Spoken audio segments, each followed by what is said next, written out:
आज हम आपको बताना चाहते हैं 14 अगस्त का वो रात जिसे हर भारतीय जानना चाहेगा। वो रात जिसने हिंदुस्तान का इतिहास और भविष्य बदल दिया। वो रात थी आज़ादी की रात। दिल्ली में 14 अगस्त के शाम से ही जोरदार बारिश हो रही थी। रात 9 बजते बजते रायसीना हिल्स पर करीब 5 लाख लोग जमा हुए थे।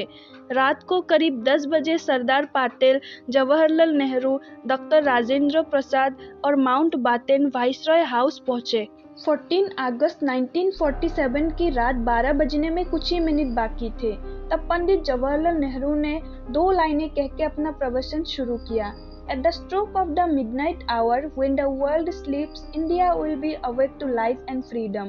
कुछ ही मिनटों में 12 बजे और 15 अगस्त का ये दिन भारत के लिए खुशियां लेकर आया।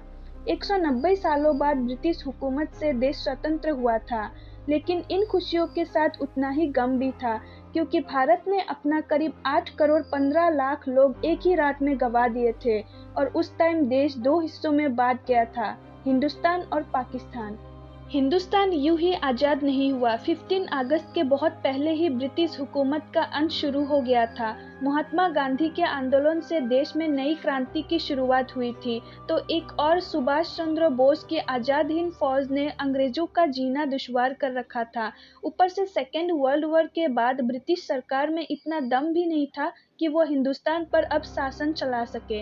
इसलिए माउंट बैटन को भारत का आखिरी वाइसरॉय बनाया गया था, ताकि देश को आधिकारिक तरीके से स्वतंत्रता दी जा सके।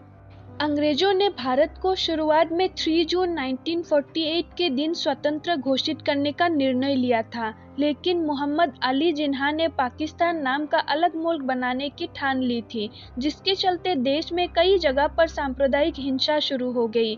बिगड़ती परिस्थिति को देखकर अंग्रेज जितना हो सके उतना जल्दी भारत को स्वतंत्र राष्ट्र घोषित कर देना चाहते थे, क्योंकि अंग्रेजों को भी भारत को आखिरकार 2 हिस्सों में अलग अलग करना था। स्वतंत्रता के लिए 15 अगस्त दिन को ही क्यों चुना गया? इसमें ऐसा है कि सिर्फ हम भारतीय ही शुभ और अशुभ में नहीं मानते थे, बल्कि अंग्रेज भी उतना ही इन सब में मानते थे। माउंट बैटन मानता था कि 15 अगस्त का दिन शुभ है, क्योंकि 15 अगस्त 1945 के दिन ही जापान ने शरणागति स्वीकारी थी और इसके ऑफिशियल साइन 2 सितंबर को हुए थे। अब बात आती है कि रात 12 बजे की वक्त को ही क्यों तय किया गया। तो इसके लिए भारतीय ज्योतिषियों का मानना था कि वो वक्त देश की स्वतंत्रता के लिए शुभ है। तय किया गया था कि पंडित नेहरू को अपनी स्पीच रात 12 बजे से पहले ही समाप्त कर देनी है और रात 12 बजे भारतीय लोकतंत्र की शुरुआत होगी। ठीक वैसा ही हुआ। 15 अगस्त के सुबह 8:30 पर पंडित नेहरू और उनके कैबिनेट ने पद की शपथ ली। रात की लगातार बारिश के बाद सुबह आसमान बिल्कुल साफ था।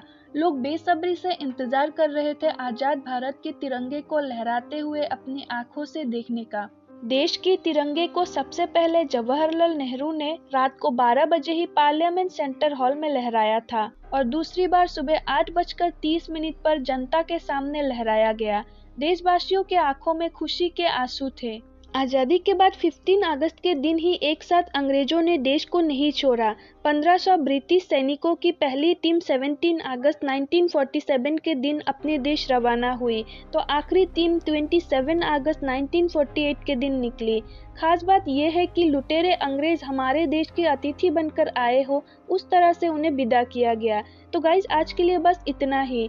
देश की इस स्वतंत्रता की कहानी को आप ज़्यादा से ज़्यादा शेयर करें और अगर आप हमारे चैनल पे नए हैं तो प्लीज़ इसको सब्सक्राइब कर लें।